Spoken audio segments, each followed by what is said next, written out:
Hello, I'm Super Orange Cat here. I'm today to talk about the premiere of Blade Runner Black Lotus last night at midnight on Toonami. This was a well-awaited premiere. A lot of people have been talking about this show for a long time now, and we finally got to see the first couple episodes air last night. So the question is, what are my thoughts on it? And what I'm going to do is I'm going to do what I normally do with this, say some of the things I liked about it, some of the things I didn't like about it, and then tie it up with a big old bow at the end of the episode. So a lot to unpack, obviously, and I'll start with the things I did like. So the biggest bag to look into is the animation, and there's stuff I liked and disliked about it. Stuff I liked about it was the fact that despite having 3D models of humans, but when you have 3D models of humans, there is an ugly tendency to usually go into the uncanny valley. I'm pleased to announce that, with the exception of maybe one model, I think all these characters avoided that uncanny valley. Another thing I liked about the animation was a lot of people pointed out they think like, oh, it's like physically too dark. But again, that's kind of part of the whole Blade Runner universe is always like that. And that being considered, I didn't think it was too dark, really. I thought the lighting was appropriately moody, and it wasn't like over the top in my opinion. So I thought that was another good thing that Blade Runner Black Lotus had going for it.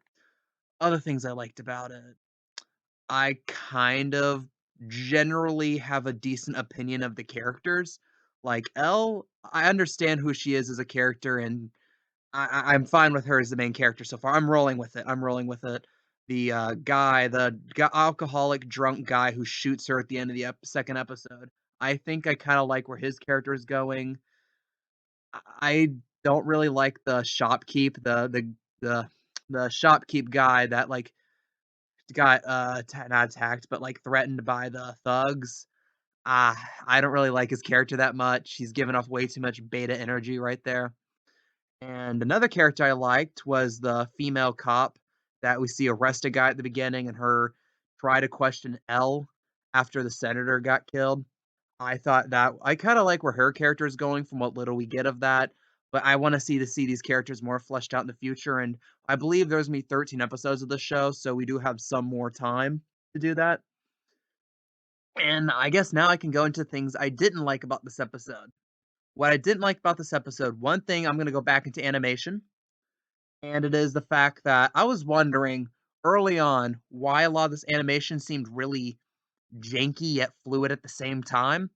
And then at the end of the first episode, I saw the credits and they thanked all the motion capture people. I'm like, oh, that's where the animation is.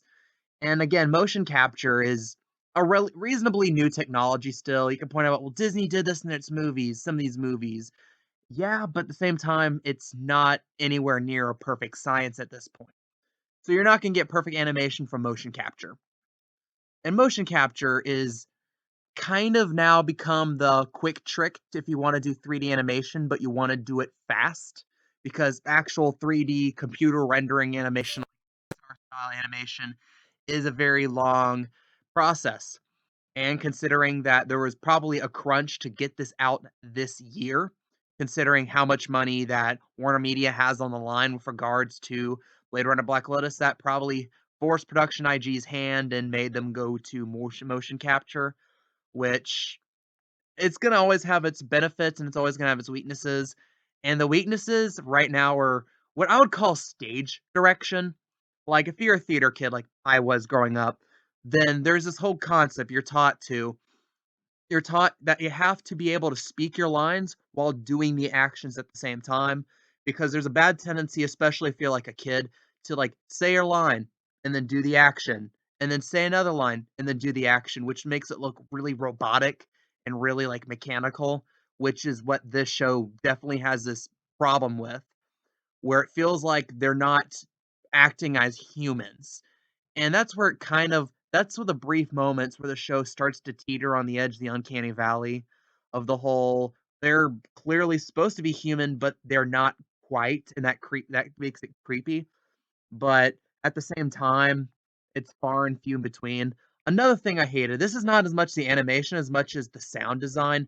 Sound design for the show is atrocious.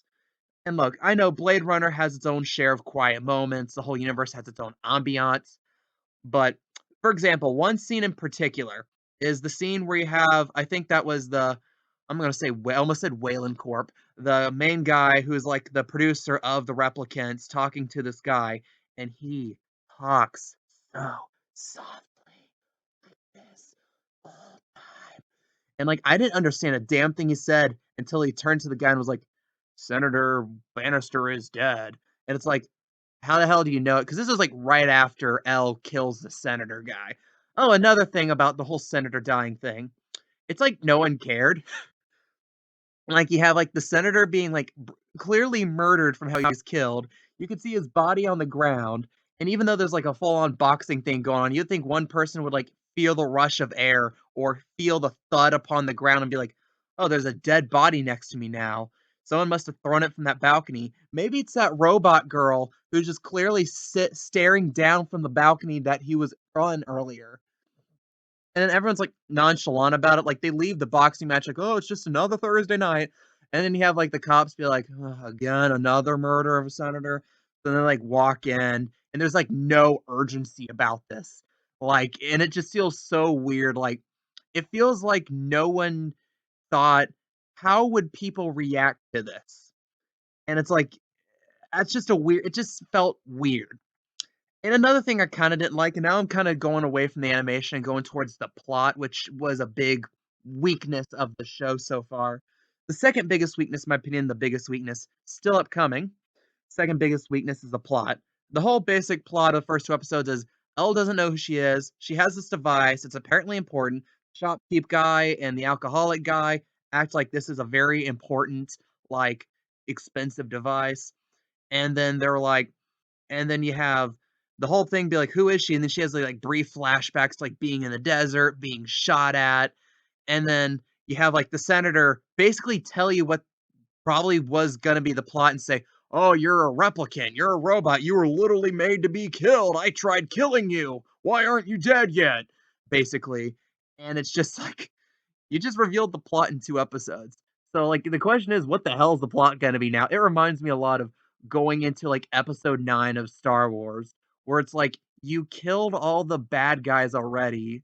What bad guy is it now? What crap are gonna bring out? You know, Adam Driver's not gonna really be the main villain here. What are they gonna do? Bring back Palpatine? Which I thought was a joke, but yeah, spoiler for episode 9 of Star Wars, they actually bring back Palpatine.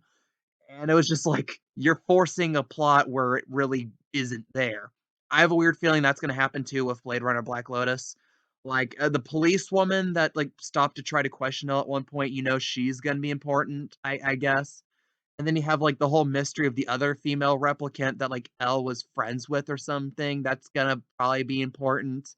Like, you already know what Elle is, and you already know enough about the universe that none of this is a surprise. So, like, really, you have 11 episodes. Where the hell do you go from here? Like, Elle knows who she is now. There's no real mystery behind that. I guess it's what the device she had was, because they still haven't really explained that. I guess that's what the next 11 episodes are gonna be about. That feels weird. It feels like he solved a major conflict in record speed. And that's something I feel like will ultimately be the downfall of Blade Runner Black Lotus. And the worst thing about the show, oddly enough, when people were talking about this, when the people behind it were talking about this going into this release, the thing they hyped the most about the show wasn't the animation, it wasn't the plot, it wasn't the universe. What they absolutely hyped the most was, we're going to have the best music ever. And I'm going to tell you right here and now, that was a lie.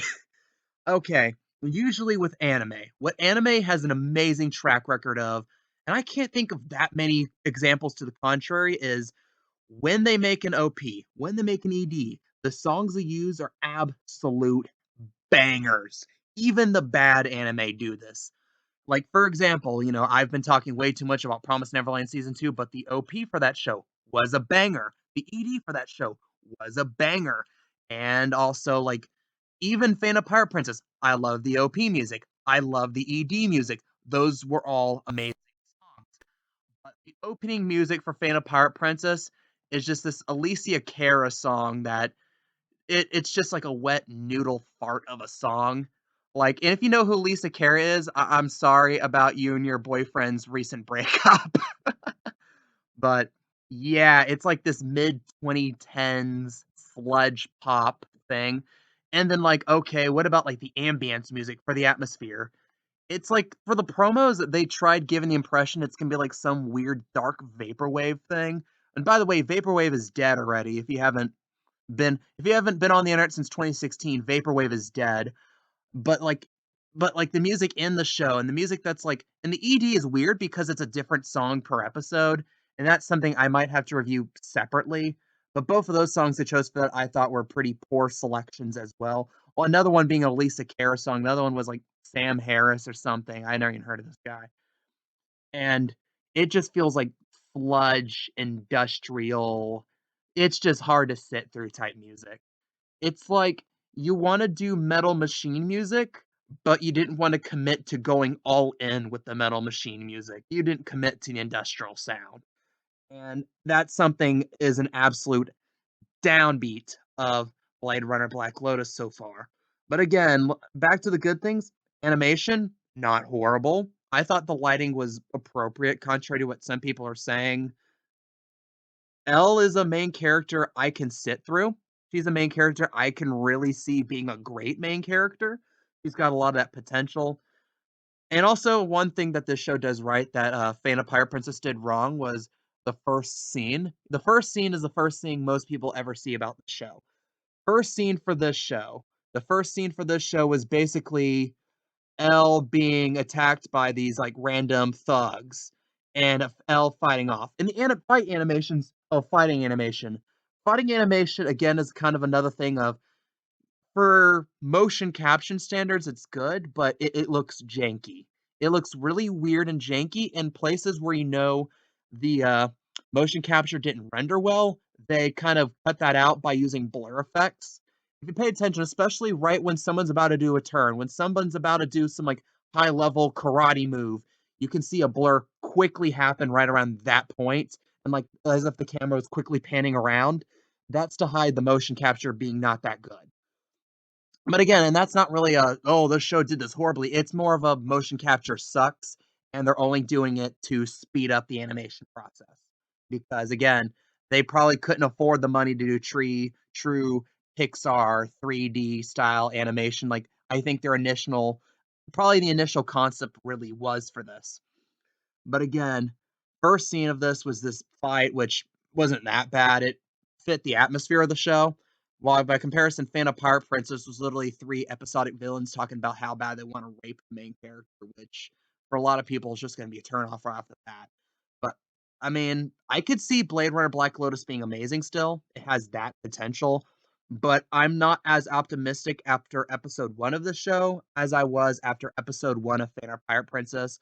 For that, I give the premiere first two episodes of Blade Runner Black Lotus a 6 out of 10.